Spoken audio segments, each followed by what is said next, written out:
کل گردوں کے ایک اسپیشلسٹ آئے تھے یہاں پہ انڈس ہاسپٹل میں، کڈنی کے سرجن ہیں، اسپیشلسٹ ہیں. تو میرے پاس جب کوئی ایسا بندہ آتا ہے تو میری عادت ہے کہ میں اس سے اس کے شعبے سے متعلق معلومات لیتا ہوں. تو میں نے ان سے کافی دیر بٹھایا، کافی دیر گپ شپ ہوئی. تو میں نے ان سے، انہوں نے اپنے مطلب کی چیزیں ہم سے پوچھی، ہم نے ان کے مطلب کی جو ان کو جو نالج ہے تو وہ میں آپ کے ساتھ بھی شیئر کر دیتا ہوں. فائدہ ہے نا، گردے تو اچھا ہی رہے تو اچھا ہی ہے نا. کیا خیال ہے بھائی؟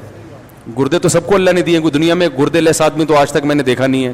تو جو بھائی جن کے گردے نہیں ہیں وہ جا سکتے ہیں، جو گردے والے ہیں وہ بیٹھ کے تھوڑی سی بات اور سن لیں، فائدہ ہوگا ان کو، کیونکہ یہ گردے اسی طرح کام کرتے رہیں. تو انہوں نے، ڈاکٹر نے بتایا کہ گردے خراب ہونے کی ایک بڑی، نشہ تو ہے سگریٹ وگریٹ، کولڈ ڈرنک اور نشہ، یہ تو سب مانتے ہیں جانتے ہیں کہ کولڈ ڈرنک گردوں کا بیڑا غرق کرتی ہے، سگریٹ نقصان پہنچاتی ہے، نشے کی جتنی چیزیں گٹکے مٹکے. لیکن ایک بہت اہم، بسم اللہ الرحمن الرحیم. السلام علیکم، امید ہے آپ خیریت سے ہوں گے. میں آپ کو میشال خان چینل میں خوش آمدید کہتا ہوں. آج کا جو ٹاپک ہے گردوں کی بیماری سے کیسے بچے، تو آئیے ویڈیو کی طرف چلتے ہیں. چیز یہ بھی ہے کہ جو وائٹامنس کی گولیاں ہیں نا، آج کل ہر آدمی کچھ نہ کچھ کھا رہا ہے، دیسی چیزیں لوگوں نے چھوڑ دی. میں بھی حیدرآباد میں ایک حکیم صاحب سے میری ملاقات ہوئی کچھ دن پہلے، میرا حیدرآباد جانا ہوا. وہ حکیم صاحب میرے عقیدت مندوں میں سے تھے، میرے بیانات سنتے تھے. پہلے وہ مجھ سے کراچی ملنے آ بھی چکے ہیں. یہ میں دیسی چیزوں کے فضائل بیان کر رہا ہوں آپ کے سامنے، کہیں یہ نہ ہو کہ آپ مجھ سے حکیم صاحب کا نمبر مانیں. وہ کسی کی پبلسٹی کے لیے نہیں بیٹھا میں یہاں پہ. تو میں نے جتنے حکیم دیکھے ہیں نا ماشاءاللہ، بڑی عمروں کے اور صحت مند دیکھے ہیں. کچھ ہے، کیا خیال ہے بھائی؟ کچھ مسئلہ ہے ٹھیک ہے نا. تو وہ بھی ایسے 71 سال کے، اور کوئی بیماری نہیں ان کو، 71 ایئرز اولڈ، کوئی نہ بلڈ پریشر، نہ بی پی، نہ دل کی کوئی بیماری. بیگم کا انتقال ہو گیا تو میرے پاس آئے تھے کہ رشتہ بتا دیں کوئی. میں نے کہا بھائی میں شادیاں نہیں کراتا.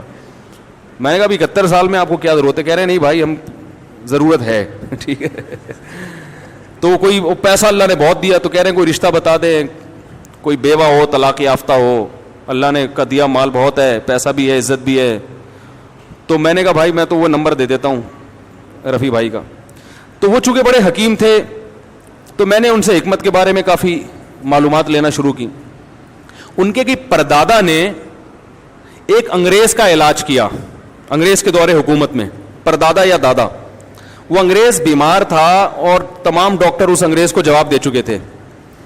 ویسے تو یہ گورے حکیموں کو بالکل نہیں مانتے، ابے حکیم ایسے، ابے حکیم 2 نمبر، ابے ایسا ویسا ہی. لیکن مرتا کیا نہ کرتا، جب سب سے مایوس ہو گیا تو قبلہ حکیم کے پاس آ گیا، وہ انڈیا میں، ہندوستان میں. انہوں نے اس کا علاج کر دیا، ان کے دادا یا پردادا نے. وہ بندہ ٹھیک ہو گیا.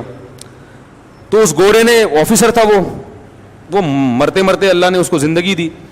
تو اس نے کہا بھائی بتائیں کیا چاہیے آپ کو، کتنے پیسے چاہیے، پراپرٹی چاہیے تو میں پراپرٹی دینے کے لیے تیار ہوں، کیا چاہیے. تو یہ بڑے عقل مند تھے قبلہ حکیم، کوئی بادام وادام کھاتے ہوں گے.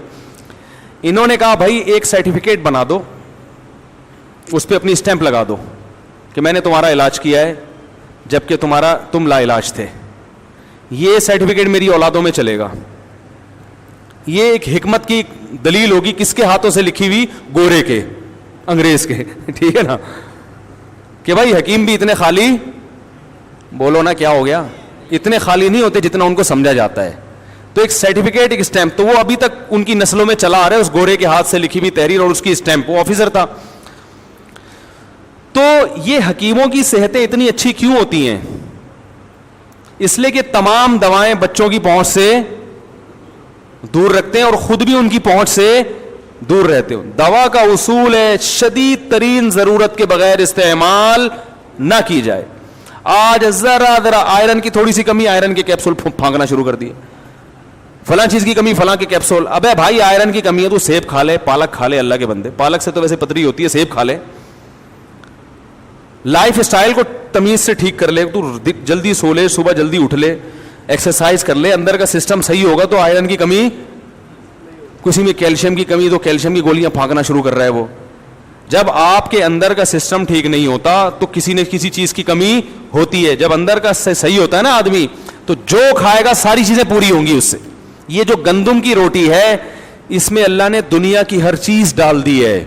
اسی سے ہڈی بھی بنے گی, اسی سے آنکھوں میں بینائی بھی آئے گی, اسی سے بال بھی گرو کریں گے.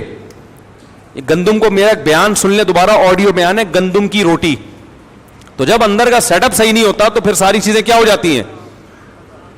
تو انہوں نے بتایا, جو کڈنی کے اسپیشلسٹ تھے, کہ یہ جو وائٹامنس کی گولیاں کھائی جا رہی ہیں, یہ اس سے بھی کیا ہو رہا ہے, گردوں میں پتھری بنتی ہے. تو اور بہت ساری کافی مفید معلومات, اللہ ان کو ان کی عمر میں برکت دے, کم از کم ان کے گردے اللہ صحیح رکھے, ٹھیک ہے نا. ٹھیک. تو انہوں نے میں کڈنی کے بارے میں اتنی اچھی معلومات دی.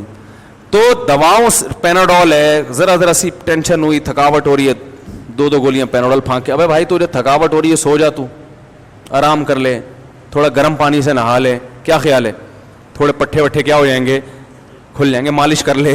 ٹھیک ہے. تو یہ چیزیں ہوا کرتی تھی. میں نے بڑے بڑے حکیم دیکھے ہیں, بوڑھے ایسی فٹنس. ہمارے محلے میں ایک حکیم, ہاں یہ مطلب نہیں ہے کہ ہر حکیم اس قابل ہے کہ علاج کرائیں, ان میں بڑے بڑے فراڈی بھی پڑے ہوئے ہیں بھائی. ایسٹرائڈ کھلا رہے ہوتے ہیں مریضوں کو نا, دواؤں میں ڈال کے وہ ایک دم فٹ فاٹ ہو جاتا ہے. تو اس میں بہت فراڈ بھی بہت ہے, لیکن اس کا یہ مطلب نہیں ہے کہ جو حکمت کا طریقہ علاج ہے وہ طریقہ علاج ہی غلط ہے. بہت ساری چیزیں آج بھی, اور آپ کو ایک بات بتاؤں, حکیموں کے جو نسخے ہیں, کئی نسخے ایسے 1000 سال سے چلے آ رہے ہیں, اب تک کوئی سائڈ افیکٹ ان کا سامنے نہیں آیا. جوارش جالینوس 1000 سال پرانی ہے, حکیم جالینوس نے ایجاد کی تھی, یہ 1000 سال سے چلی آ رہی ہے. کہ نام کتنا اچھا ہے, جوارش جالینوس ہے بھائی. اور آپ کو بتا دوں 2-4 چیزیں گھر میں لا کے رکھ لیں, وہ کھایا کریں. اور کیا کھائیں آپ, خمیرہ گاؤ زبان, یہ صبح ناشتے کے بعد 1 چمچہ کھا لیا کریں. دماغ کی سیٹنگ انشاءاللہ کبھی بھی آؤٹ بولو بھائی نہیں ہوگی. بنفشہ شہتوت رکھ لیں, کھانسی وانسی ذرا سی ہو, گرم پانی میں بنفشہ شہتوت ڈال کے. اور کالی مرچ کے تمہارے ایک پورا اس پر بیان ہے, پھوڑے پھنسی ہو رہے ہیں, کالی مرچ اچھی طرح چبا کے نا نگل لیا کریں, یہ سب فٹ فاٹ ہو جائیں گے انشاءاللہ. تو بہت سارے, ہمارا جو کچن ہے اللہ نے اس کے اندر اتنا کچھ رکھا ہوا ہے کہ ہمیں دوا کی طرف جانے کی چندہ ضرورت نہیں ہے. ڈاکٹر کے پاس یا دوا کے پاس اس وقت جائیں جب بہت شدید مجبوری, اور بیچارہ ڈاکٹر بھی مجبور ہے دوائیں لکھ کے دینے پر. ڈاکٹر یہ کہتے ہیں کہ ان کمبختوں کو دوا لکھ کے نہ دو تو یہ سمجھتے ہیں کہ ہمارا علاج ہو ہی نہیں رہا ہے, وہ دوبارہ ڈاکٹر کے پاس آتے ہی نہیں ہے. اور جتنے بھر بھر کے کیپسول لکھ کے دے گا نا, لوگ سمجھتے ہیں یہ ہے بہترین ڈاکٹر. سمجھ رہے ہو؟ تو ڈاکٹر بھی کیا ہے, بولو نا. میں ایک ڈاکٹر کے پاس گیا, میری بچی کے وہ ایسے پتہ نہیں وہ پورے پھوڑے پھنسی کیا پورا عجیب سا ہو گیا تھا اس کا, گرمیوں میں نا اسکن خراب ہو گئی, چھوٹی بچی تھی. میں ڈاکٹر کے پاس گیا, ڈاکٹر صاحب نے کہا یار یہ جو گرمیاں ختم ہوں گی خود ہی ٹھیک ہو جائے گا. یہ ایک کریم لکھ کے دی, بس اس سے زیادہ کچھ کھلانے کی ضرورت نہیں, یہ ایک ٹائم پورا کر کے بیماری ختم. اب ایسے ڈاکٹر کے پاس لوگ جاتے ہیں, بولیں گے نہیں یار بچی کی اسکن کا مسئلہ, اور مجھے ایسے ہی بول دیا کہ یہ کریم لگاؤ اور بس جاؤ ٹھیک ہو جائے گا, اور وہ ٹھیک ہو بھی گئی. وہ تو ایسے ہی ڈاکٹر ہوگا, بیٹھتے ہی کیا کرے, سب سے پہلے ایک انجیکشن ٹھوکے, پھر اتنی دوائیں لکھ کے دے, پھر یہ صبح شام. ایک نفسیاتی اثر ہے, لوگ اس سے زیادہ متاثر ہوتے ہیں. تو ایلوپیتھی کی بھی بہرحال ایک طریقہ علاج ہے, لیکن حتی الامکان کوششیں کیا کریں بھائی, چھوٹی موٹی بیماریوں میں دوا کھانے کی کوشش نہ کیا کریں, ویسے ہی ٹھیک ہونے کی کوشش کیا کریں. ٹھیک ہے, پرہیز کے ذریعے, کالی مرچ کے ذریعے, لہسن کے ذریعے. اب لہسن ہے وہ کولیسٹرول کو ختم کرتا ہے باڈی سے, تو پہلے سے ہی کولیسٹرول کو ختم کرنے کے لیے لہسن کھانا شروع کر دیں, بجائے اس کے کہ بعد میں اتنا بڑھ جائے کہ آپ کو پھر ہاسپٹل میں ایڈمٹ ہونا پڑے, پھر آپ کو بھاری بھرکم ٹیکے لگیں. تو بہتر نہیں ہے کہ ایک عمر کے بعد صبح آپ نے ناشتے کے بعد ایک لہسن پھانک لیا, تو سیٹنگ تھوڑی سی انشاءاللہ صحیح رہے گی. بلکہ ناشتہ اتنا ہلکا کیا کہ کولیسٹرول پیدا ہی نہ ہونے دیں. کیا خیال ہے بھائی؟ نہیں آ رہی تو رہنے دیں, ایسے ہی ٹھیک ہے بھائی. تو یہ گردے کی جو بیماری ہے نا, یہ اس سے بڑا گہرا تعلق ہے گولیوں سے اور سگریٹ اور یہ کولڈ ڈرنک وغیرہ, ان چیزوں سے. ہر دوسرا تیسرا آدمی گردوں کا مریض بنا ہوا ہے. اور یہ جو پریگنینسی میں خواتین کو گولیاں کھلائی جاتی ہیں اکثر وٹامنس کی, ان کی زیادتی پھر بگاڑ دیتی ہے کیس. ان عورتوں کے کڈنی میں مسئلہ ہوتا ہے. پرانے زمانے میں خواتین کو پریگنینسی ہوتی تھی, دیسی گھی کھلایا جاتا تھا, پھل فروٹ کھلائے جاتے تھے, بچے کی ولادت کے بعد بھی وہ دودھ جلیبیاں لائی جاتی تھیں. اب یہ تکلفات لوگوں نے چھوڑ دی ہیں, اب وہ ٹیبلٹ پہ آ گئے ہیں. بھائی ٹیبلٹ تو پھر یہی کرے گی, دودھ جلیبی کھایا کرو. مفتی طارق مسعود صاحب, میرے والد صاحب خواجہ تقی الدین شدید علید ہیں, اور ان کو ڈائلسس میں ڈال دیا. اب دیکھو یہ بھی ڈائلسس کا کیس ہے نا گردوں کا. اللہ تعالیٰ. تو ناظرین مزید اسلامک ویڈیوز کے لیے ویڈیو کو لائک، چینل کو سبسکرائب کر دیں اور بیل آئیکن دبانا مت بھولیں. ان کو شفا عطا فرمائے. دل سے دعا ہے بھائی. ڈائلسس پہ جانے سے پہلے کڈنی کا خیال کر لیں تو زیادہ اچھا ہے میرا خیال ہے.